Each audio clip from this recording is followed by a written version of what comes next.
இந்த ஆவணப்படம் மிக தொன்மையான ஒரு மரத்தையும் அதன் நிழலில் வாழ்ந்து வருகின்ற மக்களையும் பற்றியது. இயற்கைக்கும் மனிதகுலத்திற்கும் நன்மையை மட்டுமே செய்து வந்த ஒரு மரத்தையும் அதனை பற்றி பிடித்து தனது வாழ்வை அமைத்து கொண்ட ஒரு குடியையும் பற்றியது இவ்வாவணப்படம். அந்த மரமும் அதை பற்றி கொண்ட கொடியும் இன்று வீழ்ந்து விட்டார்கள்.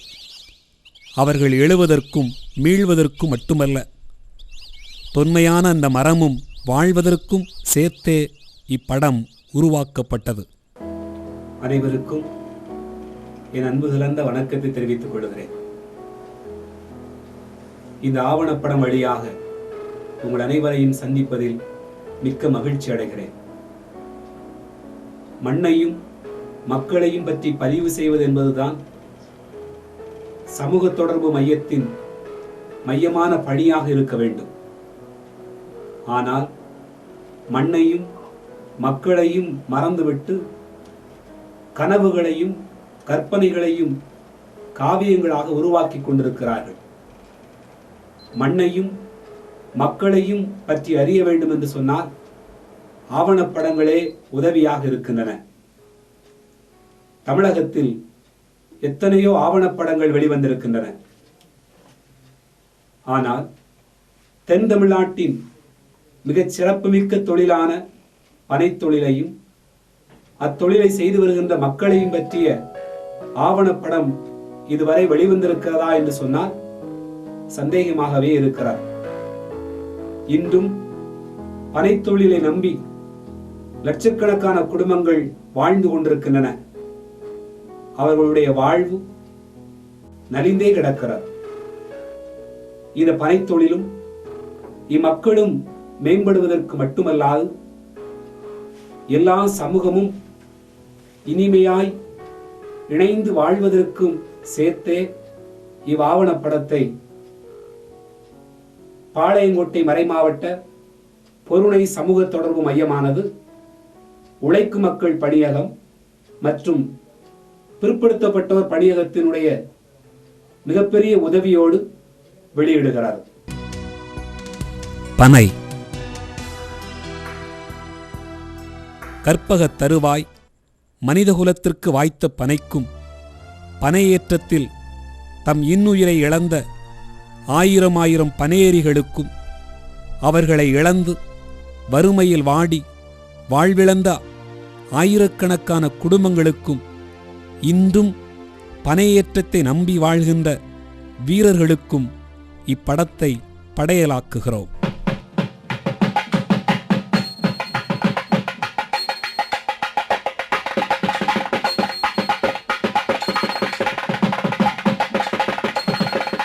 இயற்கையின் வரலாற்றில் இன்றும் வாழும் தொன்மையான மரங்களுள் ஒன்று பனை. இது வெப்பமண்டல பகுதியில் வாழும் மரவகை. பனை என்னும் சொல் பல என பொருள்படுவது. பனை அமைப்பை பார்த்தோ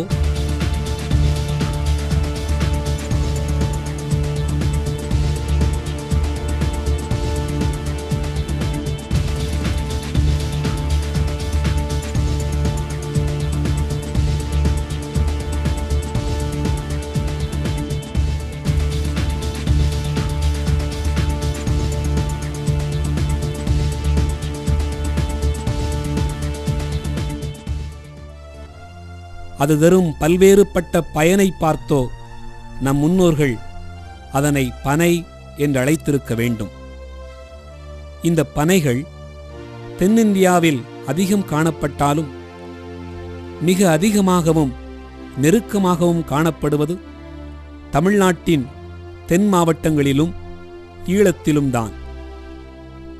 கடல் உண்டதாக கூறப்படும் தமிழ்கூறு நல்லுலகில் ஏழ்தெங்கு நாட்டிற்கு அடுத்து ஏழ்பனை நாடு இருந்ததாக தமிழ் இலக்கியம் வாயிலாக அறிகிறோம். தென்னை நாடுகள் 7லும் பனை நாடுகள் 7லும் வாழ்ந்த தொல்குடிகளே இம்மக்கள்.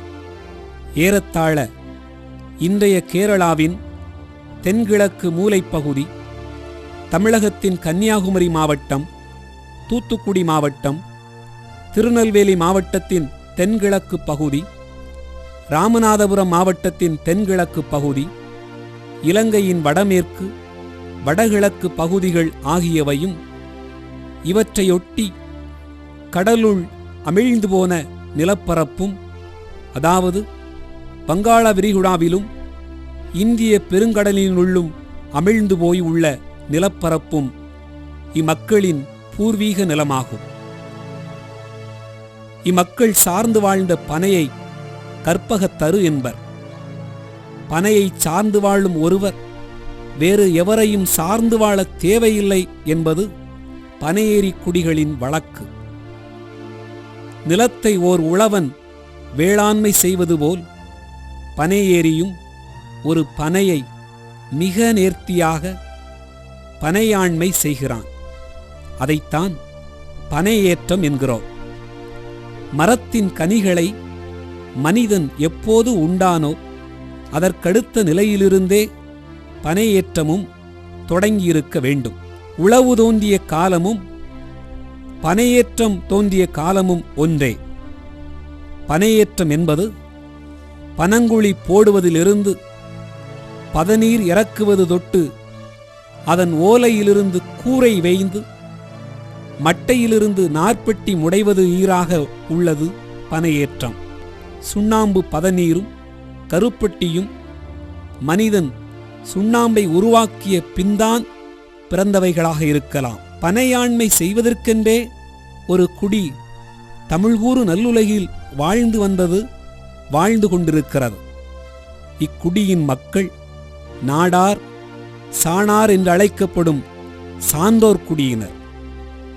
தமிழகத்தின் தென் மாவட்டங்களில் தேரிக்காடுகள் நிறைந்த பகுதிகளில் அண்மைக்காலம் வரை வாழ்ந்த இக்குடிகள் கடல் கொண்ட ஏழ்தங்கு ஏழ்வனை நாட்டின் சொந்தக்காரர்கள். இன்றைய தொன்மையான வரலாற்றுக்கு முந்தைய காலத்தை சார்ந்த இந்த பனைத்தொழிலும் அதன் குடிகளும் இன்றைய நாளில் தமிழ்நாட்டின் தென் மாவட்டங்களான கன்னியாகுமரி, திருநெல்வேலி, தூத்துக்குடி, விருதுநகர், மதுரை, ராமநாதபுரம் ஆகிய மாவட்டங்களில் வசித்து வருகிறார்கள். பனையேற்றம் என்பது ஆண்டு முழுவதும் நடைபெறுவதாக இருந்தாலும் அதிலிருந்து நேரடியாக பயனை பெறும் காலம் தை தொடங்கி ஆவணி வரையாகும். புரட்டாசி தொடங்கி மார்கழி ஈராக உள்ள காலம் பனையையும் பனங்குழியை பேணவும் உள்ள காலமாகும். ஓலை அறுத்து பாளை சீவி சுண்ணாம்பு தடவாமல் கலயம் கட்டி பதநீர் இறக்குவது ஒரு வகை. இதனை தனிப்பதநீர் என்று அழைக்கிறார்கள். தனிப்பதநீர் குடிப்பதற்கு மட்டுமே பயன்படும். அதனை ஊறப்போட்டு வைத்தால் கள்ளாகிவிடும். கள் என்பது போருக்கு செல்வோருக்கு வழங்கப்பட்டதாகவும் திருவிழா காலங்களிலும் மகிழ்ச்சிக்காக குடிக்கப்பட்டதாகவும் இலக்கியங்கள் கூறுகின்றன. தூய்மைவாதத்தின் தோற்றரவுகளான வள்ளுவர் கள்ளுண்ணாமையை வலியுறுத்தி 10 குறட்பாக்களை யாத்துள்ளார். அதிலிருந்தே கள்ளென்பது எத்தனை தொன்மையானது என புரிந்து கொள்ளலாம். இக்கள்ளினாலேயே இக்குடிகள் இழிவுபடுத்தப்பட்டது பிந்தைய வரலாறு. ஓலை அறுத்து பாளை சீவி கலயத்தில் சுண்ணாம்பு தடவி பாளை கட்டி பதநீர் இறக்குவது மற்றொரு வகை. இதனை சுண்ணாம்பு பதநீர் என்பர். இதனை குடிக்கலாம். இப்பதநீரிலிருந்துதான் கருப்புக்கட்டி என்னும் பனை வெல்லம் தயாரிப்பர். அதாவது இச்சுண்ணாம்பு பதநீரை அகன்ற தாழியில் ஊற்றி தீ மூட்டி காய்ச்சுவர்.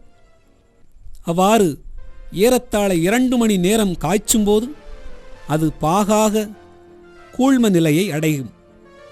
அதனை ஒரு பானையில் ஊற்றி அரை மணி நேரம் கிளறிவிட்டு பின்னர் தேங்காய் சிரட்டையில் ஊற்றி காய வைத்து பனை வெல்லமாக்குவர். இப்பதநீரை உரிய நேரத்தில் காய்ச்சாமல் அப்படியே வைத்துவிட்டாலும் சளித்து போய் கெட்டுவிடும். சளிப்பதற்கு முன் தனி பதநீரில் ஊற்றினால் கள்ளாகிவிடும்.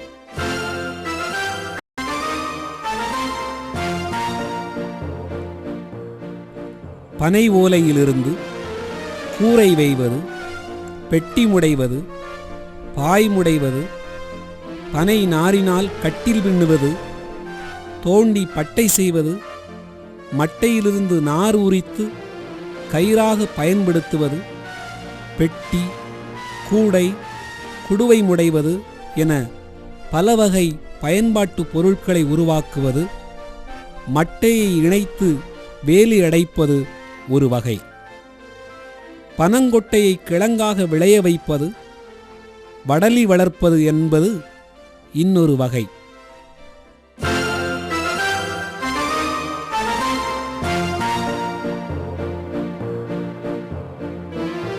இவ்வாறு பல்வகை போக்குகளை தன்னகத்தே உள்ளடக்கியது பனையாண்மை என்னும் பனையேற்றம். பனை என்பது ஒரு மரம். இயற்கை சூழலை காப்பதிலும் பேணுவதிலும் பலனளிப்பதிலும் ஒரு மரவகைக்கு என்ன பங்கு உண்டோ அதை பனை மரவகையும் நன்கு செய்கிறது. மண்ணரிப்பை தடுப்பது, மண்ணுக்குள் நுண்ணுயிர் வாழ வழி செய்வது, காற்றை தடுத்து பருவமழை பொழிய வைப்பது, குறைவான நீரில் உயிர் வாழ்ந்து நிறைந்த பலனை தருவது, எளிதில் மக்குவது என பல்வேறு நற்தன்மைகளை உடையது. அதைப் போன்றே மனிதகுலம் வாழ தங்குமிடத்திற்கான தூண், கம்பு, கூரை ஓலை, நாற்கயிறு போன்றவற்றை வழங்குகிறது. உணவிற்காக கிழங்கு, தவண், நுங்கு, பதநீர், கள், கருப்பட்டி போன்றவையும் வெட்டப்படும் போது சோறும் குருத்தும் வழங்குகிறது. கொழுக்கட்டை அவிக்கும்போது குருத்தோலையில் வைத்து அவிப்பதை ஓலை கொழுக்கட்டை என அழைப்பர். உண்பதற்கு சுவையாகவும் மணமாகவும் சத்து மிகுந்ததாகவும் இருக்கும்.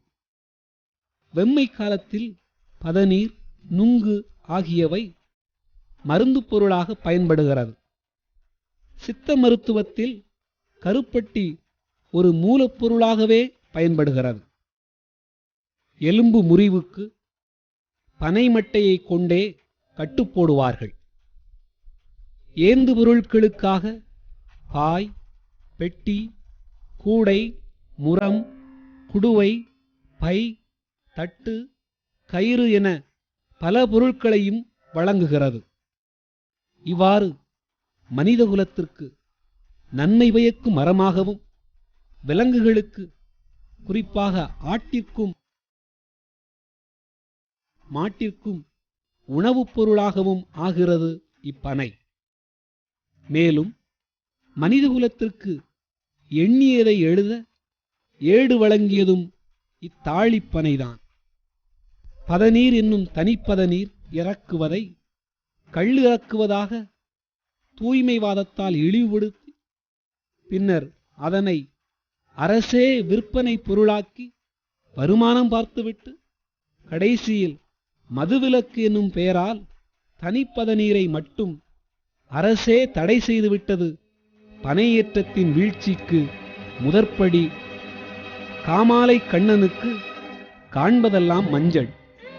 பனையேற்றம் என்றாலே கள்ளிறக்குவதுதான் என காவல்துறை கெடுபிடி செய்து பொய் வழக்குகள் போட்டு பனை மீது பனையேறியை கால் வைக்க விடாமல் செய்தது காவல்துறை. குறிப்பா எடுத்தா காவல்துறை அதாவது கொலை, கொள்ளை, கற்பழிப்பு நடந்தவன கூட வீட்டுல போய் செக் பண்ண மாட்டாங்க. இந்த பனையேறும் தொழிலாளர்கள் மாலை 6 மணிக்கு மேல காலை 6 மணி வரைக்கும் வீட்டுகளை படுத்துறவங்களை எழுப்பி கல்லு கட்டியிருக்க அப்படின்னு சொல்லி அடுத்த ஆளை வச்சு பனைய அவுக்க சொல்லி தொந்தரவு கொடுக்காங்க. அதனால இந்த பனை தொழில் நஷ்டத்துக்கு வரும்.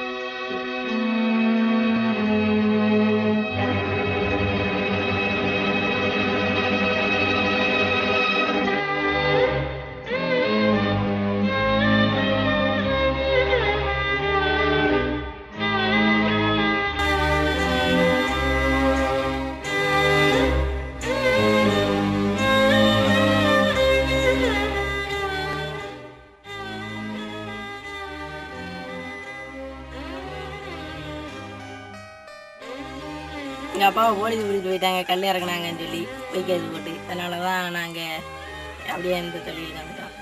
சின்ன பீனி இறக்குனதுக்கு கல் பீனி இறக்குனாங்கன்னு பைக்கை போட்டு போயிட்டாங்க. இதனால் பல குடும்பங்கள் சின்னாபின்னமாயின. இது இரண்டாவது அடி. பசுமை புரட்சி என்னும் சூதாட்டத்தில் வேளாண் குடிகளை ஈடுபட வைத்து கரும்பு உற்பத்தியை பெருக்கி சர்க்கரை ஆலைகளை அதிக அளவில் உருவாக்கி ஏற்றுமதி இறக்குமதி விளையாட்டு விளையாடி இறுதியில் நியாயவிலைக் கடையிலும் சர்க்கரையை ஒரு கட்டாய உணவுப் பொருளாகவே ஆக்கிவிட்டது அரசு. இதனால் கருப்பட்டி பயன்பாடு மக்களிடையே வெகுவாய் குறைந்து இன்று அது ஒரு மருந்துப் பொருளாகவே ஆகிவிட்டது. இது மூன்றாவது அடி. இது மனுக்குலத்திற்கே பெரிய அடி. இடி என்று சொன்னால் அது உண்மை. பனை குறைந்த விலையில் நீடித்த நாள் உழைக்கும் மரம் என்ற பெயரில் வரைமுறையற்று 50, 100, 200 ரூபாய்க்கெல்லாம் ஒரு பனையை வெட்டினார்கள். ஒரு முள்ளுச்செடியை வெட்டினால் கூட பிடித்து கொண்டு போகும் வனத்துறை பனந்தோப்புகளும் பனங்காடுகளும் அழிவதை வேடிக்கை பார்த்தது.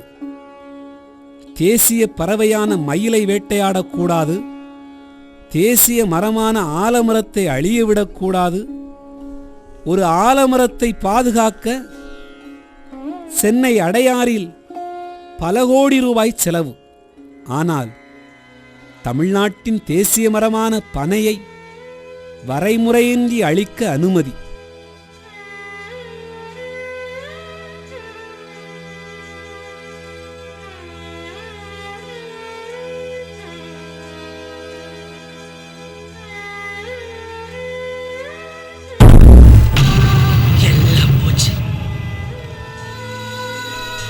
இது நான்காவது அடி.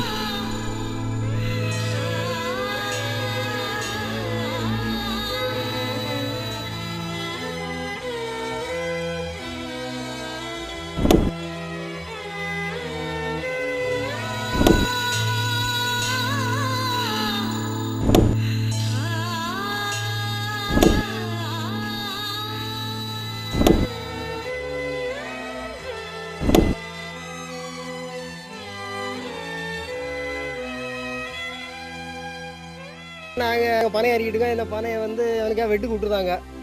வெட்டுக்கு விட்டாங்க அப்படின்னா நாங்கள் வந்து வெட்டுவோம். பனையை வெட்டும் போது அது பனை கீழே சாஞ்ச உடனே எங்களுக்கு அப்படியே ஒரு ஆளு கீழே விழுந்து சாஞ்ச மாதிரி தான் இருக்கும். நாங்கள் இப்போ பனை ஏற போகிறோம் வைங்களேன், நல்லா தொட்டு கும்பிட்டு சாமி கும்பிட்டு தான் வரும். அது எங்களுக்கு தெய்வம் மாதிரி தான் அது. அதை போய் ஒரு ஆளுக்கு விட்டுறான்னா எங்களுக்கு எப்படி இருக்கணும் பாருங்க. தாய் தான் எங்களுக்கு சோறு போடுற தாயாக தான்.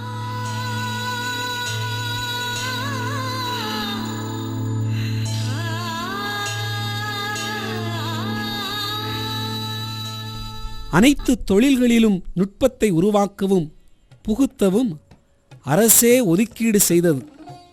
பல்துறைகளை அமைத்து ஊக்கமூட்டியது.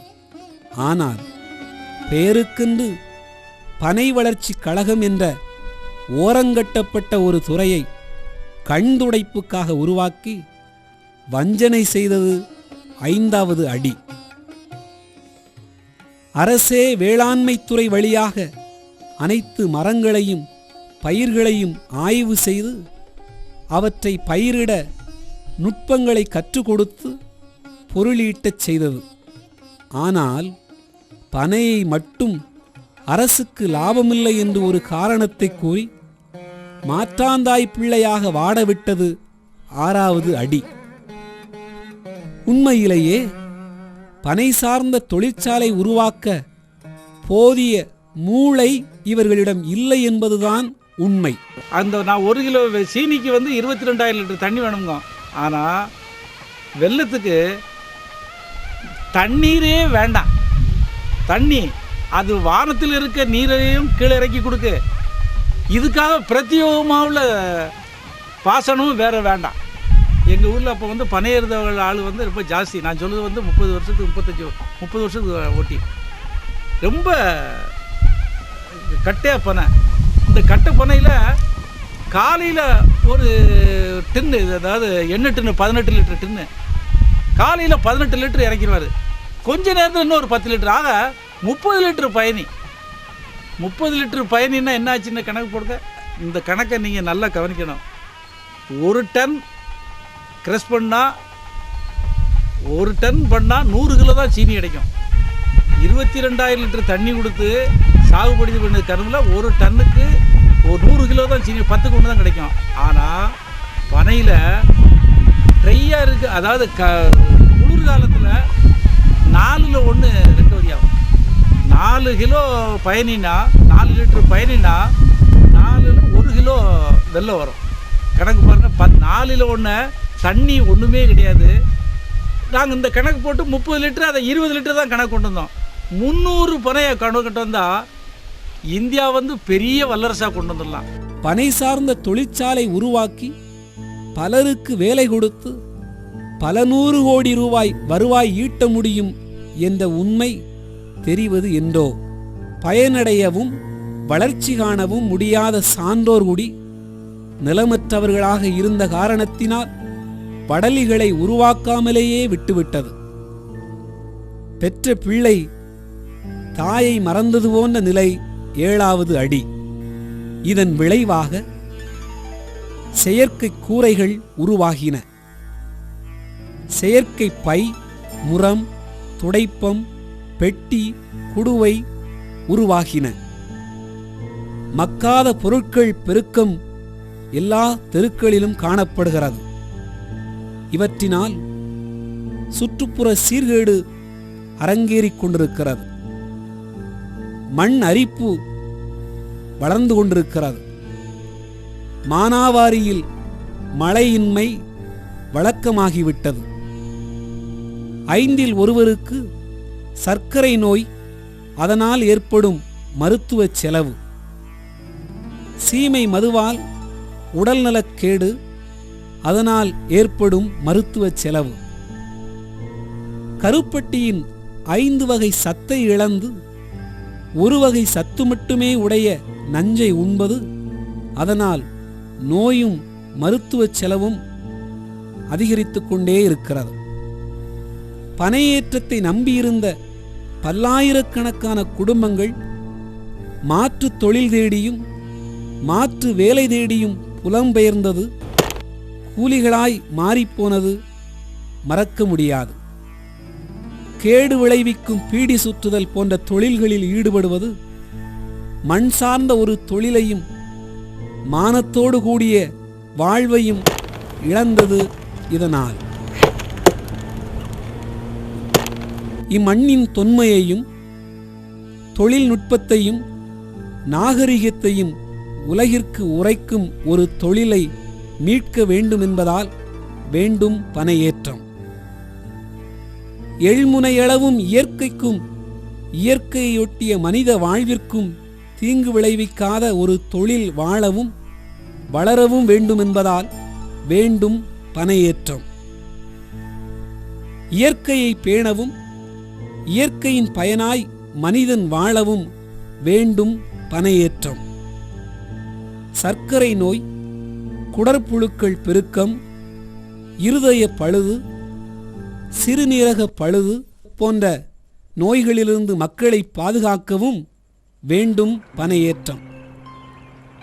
உலகிற்கே நல்வாழ்வின் முன்னோடிகளாய் தமிழ் பெரும் பேரினக் குடிகள் வாழ்ந்து காட்டவும் வேண்டும் பனையேற்றம். வீழ்ந்து கொண்டிருக்கும் தமிழ்க்குடிகளில் ஒன்றை மீட்கவும் வாழ வைக்கவும் இம்மண்ணில் மீண்டும் மலர வேண்டும் பனையேற்றம் என்னும் பனையாண்மை. மண்ணரிப்பை தடுப்பதற்கும் பருவமழையை பெய்ய வைப்பதற்கும் இயற்கையை முழுமையாக பேணுவதற்கும் பனையேற்றம் உருவாக வேண்டும். சமச்சீர் உணவும் நோயற்ற நல்வாழ்விற்கான உணவும் தருகின்ற காரணத்தால் பனையேற்றம் வேண்டும். தனிப்பதநீர் மருத்துவத்திற்கான உணவு என்பதால் பனையேற்றம் நடைபெற வேண்டும். சூழலை சீரழிக்கும் செயற்கை ஏந்து பொருட்களை விலக்கி இயற்கையான பனை சார்ந்த பொருட்களான பெட்டி, பை, முரண், துடைப்பான், கூரை போன்றவற்றை நல்வாழ்விற்கு பயனாக்க முடியும் என்பதால் பனையேற்றம் வேண்டும். மண் சார்ந்த தற்சார்புடைய நன்மை விளைவிக்கக்கூடிய தொழிலான பனையேற்றம் உலகம் உள்ளவரை வேண்டும். பனையேறுவதற்கு தேவையான நவீன தொழில்நுட்பத்துடன் கூடிய கருவிகளை கையுறை, நெஞ்சுவார், கால்தளை, பறக்கும் குடை, விரியும் காற்று உடை போன்றவற்றை ஆராய்ச்சி செய்து உருவாக்க வேண்டும். பனையேற்றத்திற்கான பயிற்சி பள்ளிகள் உருவாக்குவது வேண்டும். வடலி தோட்டம் வளர்க்க ஊக்கத்தொகை வழங்குதல் வேண்டும். பனை வளர்ப்பு இடுபொருள் ஆராய்ச்சி மையம் உருவாக்கி செயல்படுத்துதல் வேண்டும். கூட்டுறவு முறையில் வேலை பகுப்பு செய்து பனை ஏறுவதற்கும் பதநீர் தொகுப்பதற்கும் தூய்மைப்படுத்துவதற்கும் ஆலையில் காய்ச்சுவதற்கும் அச்சில் வார்த்தல், பொட்டலமிடுதல், சந்தைப்படுத்துதல், பாய், பெட்டி, குடுவை, கூடை, கயிறு, கிழுக்கு, தொப்பி, தடுக்கு, முறம், விளக்குமாறு போன்றவை செய்தல் என தனித்தனி வேலைக்கு பயிற்சியும் அவற்றை பனையாண்மையின் கிளை துறைகளாக்குவதும் உற்பத்தி செய்து அந்த உற்பத்தி பொருட்களை விற்பனை செய்வதும் என இத்துறையை வளர்ப்பது அவசியமாகும்.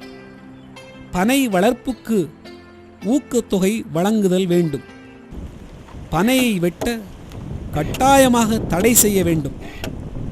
அரிய வகை மரம், உணவு வகையின் கீழ் பனையை கொண்டு வருதல் வேண்டும். தனி பதநீரை போதைப்பொருள் பட்டியலிலிருந்து நீக்குதல் சட்டமாக்கப்பட வேண்டும். மானாவாரி அரசு நிலத்தை பனை வளர்ப்பிற்காக பனையேரிகளுக்காக மானியத்துடன் ஒதுக்குதல் வேண்டும். இவை எல்லாவற்றையும் அரசு செய்ய வேண்டும்.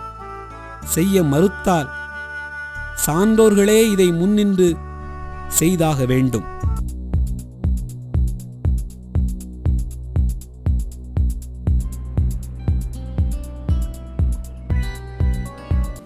இதுவரைக்கும் பனையினுடைய மேன்மையையும் பனைத்தொழிலுடைய சிறப்பையும் குறித்து பார்த்திருக்கிறீங்க.